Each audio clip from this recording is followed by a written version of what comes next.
یہ اس سے جدا بھی نہیں ہے کہ اللہ تبارک و تعالیٰ کسی وقت یا کسی ایسا موقع ہو کہ وہ اس سے جدا ہو جائے. وہ اس کی صفتیں جو ہے ذات نہیں ہے اور ذات کے ساتھ ہمیشہ متصل ہے، لیکن ذات کے ساتھ ہمیشہ متصل ہے، ذات سے الگ ہو نہیں سکتی، ذات سے وہ الگ ہو نہیں سکتی.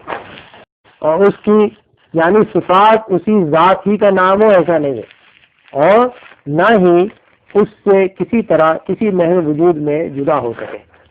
اسے اللہ تعالیٰ کرم فرماتا ہے، اللہ تعالیٰ کرم فرماتا ہے، یہ اس کا فعل ہے. کریم ہے، یہ اس کا نام ہے. ٹھیک ہے، اس کا کرم فرمانا اس سے جدا نہیں ہوتا کبھی.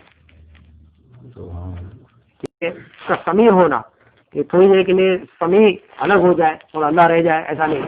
ہمیشہ سماعت، بصارت، کلام، ارادہ، حی وغیرہ یہ سب کچھ جو اس کی صفتیں ہیں یہ اس کے ساتھ ہمیشہ ساتھ میں ہے. لیکن ان صفتوں کو خدا نہیں کہیں گے، خدا کی صفتیں کہیں گے. اور نہ ہی یہ صفتیں خدا کے علاوہ کسی اور میں یا اس سے الگ ہو جائے، یہ بھی ناممکن ہے، یہ بھی ناممکن ہے. اور کہ نفس ذات کی متقاضا ہے اور عین ذات کو لازم. جس طرح ہم نے پڑھا کہ اللہ تبارک و تعالیٰ واجب الوجود ہے، تو یہ جو اس کی صفتیں ہیں یہ اس کے ساتھ ہونی ضروری ہے. یہ صفتیں ہم نے پڑھی، صفتیں اس کے ساتھ ہونی ضروری ہے، لیکن وہ صفتیں خدا نہیں. یہ صفتیں اس کے ساتھ ہونا ضروری ہے، اور وہ صفتیں اس کے بغیر اللہ کی ذات کے بغیر ہو بھی نہیں. سمپل ٹرمز میں یہ ہے کہ ذات ڈپینڈ کر رہی ہے، صفتیں ڈپینڈ کر رہی ہیں ذات پر، اور ذات کے بغیر وہ کہیں اور. ٹھیک ہے، آگے چلتے ہیں کہ عقیدہ نمبر 5. جس طرح پہلا والا عقیدہ نمبر 4 تھا، عقیدہ نمبر 5 جس طرح اس کی ذات قدیم ازلی ابدی ہے، صفات بھی قدیم ازلی ابدی ہے.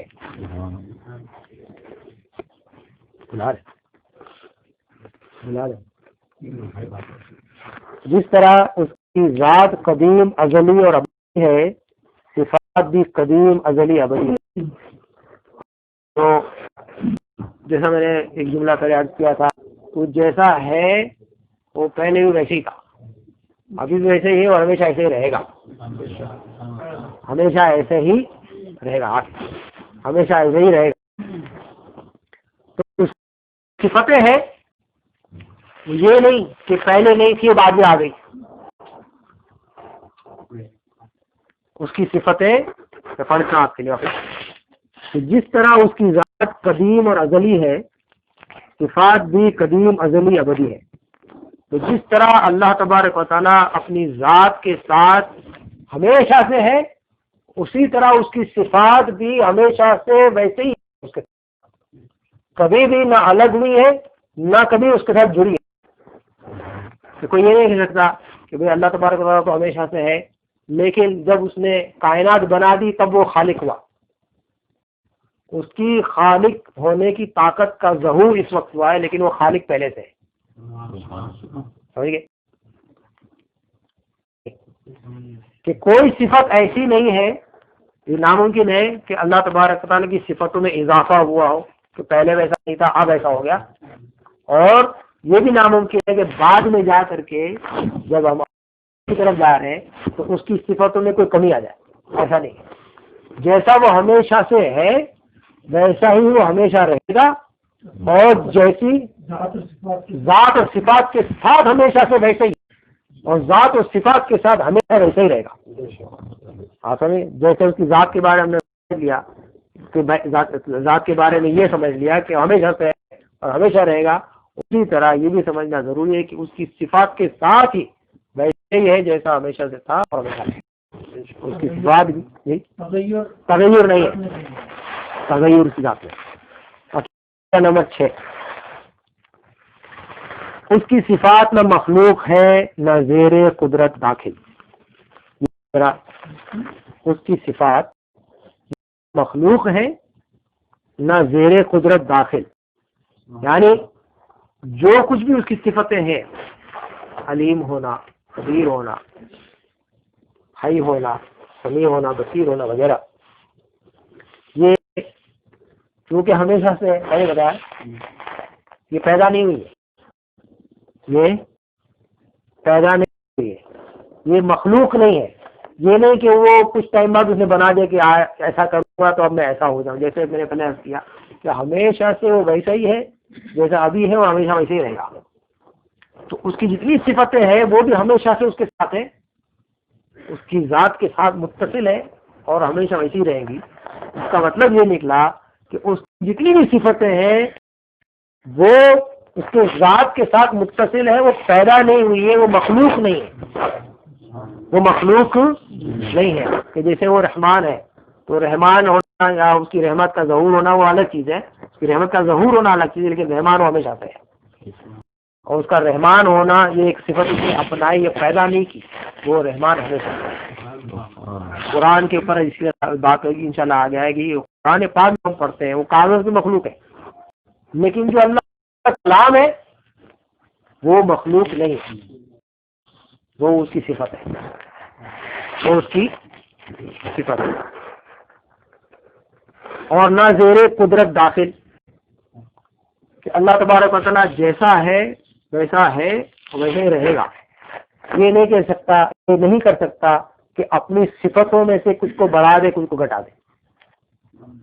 اللہ تبارک و تعالیٰ قادر مطلق ضرور ہے، لیکن وہ اپنے آپ کو چینج کر دے، اپنی صفتوں میں سے ان صفتوں کو ختم کر دے، ایسا. ایسے حی ہے، بہت آسان سی مثال دیتا ہوں. حی زندہ، اللہ تبارک و تعالیٰ ایسا زندہ ہے کہ وہ ہمیشہ زندہ رہے گا. قادر ضرور ہے لیکن وہ خود کو ختم نہیں کر سکتا، خود کو ختم نہیں کر سکتا. اب یہ اس کی خوبی ہے، یہ عیب نہیں. قادر مطلق ضرور ہے لیکن اس میں یہ ہے کہ وہ خود کو ختم نہیں کر سکتا، تو یہ اس کی خوبی ہے، اس کا عیب نہیں ہے. آپ کیا سمجھتے؟ اسی طرح اس کی جتنی بھی صفتیں ہیں وہ اس کی قدرت کے تحت نہیں آتی. وہ خود کو چینج نہیں کر سکتا ہے کہ آج میں رحمان ہوں چلو میں رحمان نہیں رہتا، ایسا نہیں ہے. میں حی ہوں چلو مر جائے، ایسا نہیں ہے. اللہ تبارک و تعالیٰ اپنی صفتوں کو چینج نہیں کر سکتا، اس کی قدرت میں اس کی صفت داخل نہیں، زیر قدرت اس کی صفتیں نہیں. ایک عقیدہ تیسرا جو گزر چکا جسے میں سلام کرنا چاہ رہا تھا میں بھول گیا، کہ اللہ تبارک و تعالیٰ کا کوئی شریک نہیں ہے، کہ ازلی ابدی ہے، شریک اس میں کوئی نہیں ہے. ہم یہاں پڑھ رہے تھے کہ نہ ذات میں اس کا کوئی شریک ہے، اس کی ذات میں کوئی شریک نہیں ہے. جی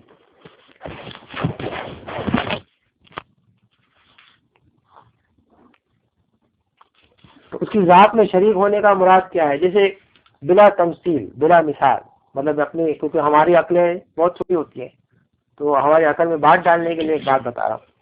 جیسے آپ کے پاس ایک لکڑی کا ٹکڑا ہو، لکڑی کا ٹکڑا ہو تو اگر آپ اس کو 3 ٹکڑے کر دیں تو وہ 3 ٹکڑے ہو گئے، 3 ٹکڑے ہو گئے. پھر آپ اس میں گلو لگا کے اس کو جوڑ دیں تو پھر کہیں گے اب ایک ہے. صحیح ہے نا؟ گلو لگا کے واپس جوڑ دیں تو ایک ہے. تو اللہ تبارک و تعالیٰ کی ذات میں بھی یہ ممکن نہیں ہے. کیا سمجھا؟ اللہ تبارک و تعالیٰ کی ذات میں یہ ممکن نہیں ہے کہ وہ ایک ایسا ہے کہ کچھ چیزیں بن کر کے وہ ایک بنا، کیونکہ پھر ان چیزوں کا پہلے ہونا ضروری ہوتا، ان چیزوں کا پہلے سے ہونا ضروری ہوتا. وہ کسی چیز کا مرکب نہیں کہ 4-5 چیزیں بن کر چیز بن گیا وہ اللہ ہے، ایسا نہیں ہے. پھر وہ 4-5 چیزوں کے لیے بارے میں سوچنا پڑے گا کہ وہ خود بھی پہلے سے تھے، پھر ان کا ارادہ ہوا پھر ایک ہو، ایسا نہیں ہے. اسی لیے اس سے 2 چیزیں اور معلوم ہوئی کہ ایک ہی خدا ہے، کوئی چھوٹا بڑا خدا نہیں، صرف ایک ہی خدا ہے. چھوٹے چھوٹے 4-5 خدا، بس ہزاروں خدا، ایسا کچھ نہیں ہے. ایک ہی خدا ہے، وہی کامل ہے، وہی ہر شے کا خدا ہے، ایک ہی خدا ہے. دوسری چیز یہ ہے کہ نصرانی جو ہے ان کے بہت سارے باطل عقائد میں سے ایک عقیدہ یہ بھی ہے کہ خدا جو ہے 3 ٹکڑے ہے. معاذ اللہ رب العالمین۔ خدا جو ہے وہ تین ٹکڑے ہیں، ایک کا نام عیسیٰ ہے، ایک کا نام جبریل ہے، اور ایک کا نام اللہ ہے۔ اللہ جو ہے وہ آسمانوں میں ہے، جبریل جو ہے وہ زمین و آسمان میں آتے جاتے ہیں، اور عیسیٰ جو ہے وہ زمین میں خدا بنے بیٹھے ہیں۔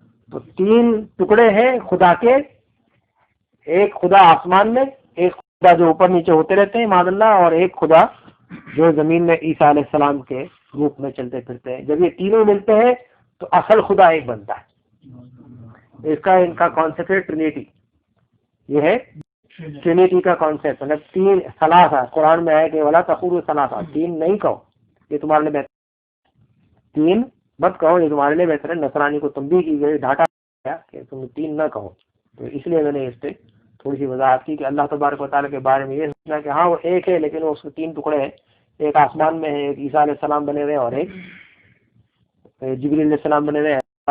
یہ سری کفر ہے، یہ سری کھلم کھلا کفر ہے۔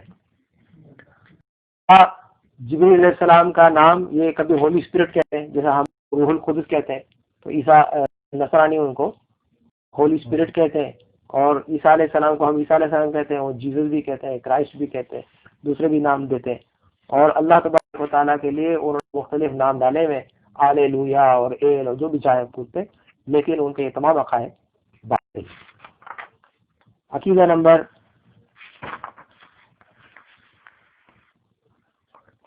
یہ ہم نے پڑھ لیا کہ اس کی صفات نہ مخلوق ہے نہ زیر قدرت داخل، یہ ہم نے پڑھ لیا۔ عقیدہ نمبر 7، ذات و صفات میں، عقیدہ نمبر 7، ذات و صفات کے سوا سب چیزیں حادث ہے، یعنی حادث ہے، یعنی پہلے نہ تھی پھر موجود ہوئی۔ پھر سے پڑھتا ہوں، عقیدہ نمبر 7، ذات اور صفات کے سوا سب چیزیں حادث ہے، یعنی پہلے نہ تھی پھر موجود ہوئی۔ لفظ حادث کو پہلے سمجھ لیں کہ لفظ حادث کا مطلب ہوتا ہے کچھ ہوا، کچھ ہونا، اور ماڈرن جدید عربی میں حادث ماڈرن کو بھی کہتے ہیں کہ پہلے نہیں تھی، اب یہ نئی چیز آ گئی ہے، ماڈرن چیز ہے، ٹھیک ہے۔ اور اسی سے ہم وہ حادثہ بھی نکالتے ہیں کہ بھائی پہلے نہیں تھا اچانک کچھ ہو گیا، یہ حادثہ ہو گیا، ہے نا، حادثہ۔ تو حادث کا مطلب یہ ہے کہ پہلے نہیں تھی اب آئی ہے، نئی بنائی گئی۔ تو اللہ تبارک و تعالیٰ عقیدہ یہ بتا رہے ہیں، انگلش میں سے ایمرجنس اور اکرنس کہیں گے، اس چیز کا ایمرج ہونا یہ اکرن، ہاں اکرڈ، ہاں اکرنس ہے۔ حادث مطلب some thing that has come into being, پہلے نہیں تھی، now it has come into being, یا جو بھی۔ تو اس کی صفات ذات و صفات کے سوا سب چیزیں حادث ہے، یعنی پہلے نہ تھی پھر موجود ہوئی۔ تو جیسے ہم نے اگر یہ سمجھ لیا ہے کہ اللہ تبارک و تعالیٰ کی ذات اور صفتیں جو بھی ہے وہ ہمیشہ سے ہے اور ہمیشہ رہیں گی، تو اس کے علاوہ جو کچھ بھی ہے، اللہ کے علاوہ، اس کی صفتوں کے علاوہ، اس کی ذات و صفات کے علاوہ، اللہ کے علاوہ جو کچھ بھی ہے وہ پہلے نہیں تھا، نہ آسمان تھا نہ اسپیس تھا، یہ ذرا دھیان رکھیں، نہ آسمان تھا نہ اسپیس تھا نہ ٹائم تھا، ٹھیک ہے، نہ چاند تھا نہ سورج تھا نہ ستارے تھے نہ گیلیکسی تھی نہ کہکشاں تھا، یونیورس کچھ نہیں تھا، نہ جنت تھی نہ دوزخ تھا نہ لوح تھا نہ قلم تھا، نہ کوئی نبی تھا نہ فرشتہ تھا نہ روح تھی، کچھ بھی نہیں تھا، ٹھیک ہے۔ اب یہ جو کچھ بھی ہے، جو کچھ بھی ہمارے سمجھ میں آتا ہے یا ہمارے پتہ چلتا ہے، اللہ کی ذات اور صفات کے علاوہ یہ سب چیزیں بنائی گئی ہیں، یہ پہلے نہیں تھی۔ ان کے وجود میں آنے کا ایک وقت ہے، یہ پہلے نہیں تھی، وہ نیست تھی اب ہستی میں آ گئی، کیا تھی؟ نیست تھی اب ہستی میں آ گئی، وجود میں نہیں تھی، عدم تھی، غیر موجود تھی، وہ اب موجود ہو گئی ہے، لہذا وہ کیا ہے؟ حادث ہے، ٹھیک ہے۔ اس کو زیادہ تفصیل سے پڑھیں گے، یعنی پہلے نہ تھی پھر موجود ہوئی۔ تو اگر پہلے نہ تھی مطلب ان کو کسی نے بنایا، کسی نے اس کو بنایا، خود سے تو کوئی چیز پیدا نہیں ہوتی۔ جیسا میں نے پہلے عرض کیا کہ امام اعظم ابو حنیفہ رضی اللہ تعالیٰ عنہ کے پاس ایک شخص نے جو ہے وہ دعویٰ کیا کہ خدا نہیں ہے، خدا نہیں ہے یہ سب چیزیں جو ہے یہ پہلے سے ہی ہے، یہ اب ہم دیکھتے آ رہے ہیں، کوئی چیز جو ہے وہ اللہ نے نہیں بنائی، اللہ ہے معاذ اللہ، دہریہ جو اس کو کہتے ہیں، ایتھیسٹ انگلش میں جو کہتے ہیں، یہ اس سے جدا بھی نہیں ہے کہ اللہ تبارک و تعالیٰ کسی وقت یا کسی ایسا موقع ہو کہ وہ اس سے جدا ہو جائے، جدا تھا کہ وہ اس کی صفتیں جو ہے ذات نہیں ہے اور ذات کے ساتھ ہمیشہ متصل ہے، لیکن ذات کے ساتھ ہمیشہ متصل ہے، ذات سے الگ ہو نہیں سکتی ہو،